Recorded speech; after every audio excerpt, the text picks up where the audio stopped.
মাথার উপর এক আকাশ ছাড়া আমার কেউ আপন ছিল না।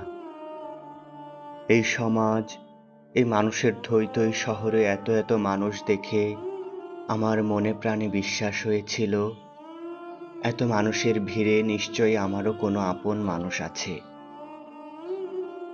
তবে দিন শেষে সবাই আপন ঘরে ফিরবার পর বুঝতে পারলাম, আমি কেমন আছি অন্তত এই কথাটুকু জিজ্ঞেস করার মতো কেউ রইল না।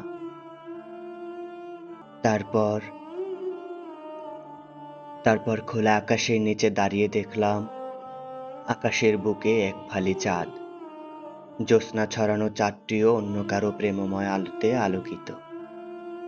সব শেষে এইটুকু বুঝলাম, সবাই সবার মতো বড্ড খুশি, আমিই মরছি শুধু ধুকে ধুকে।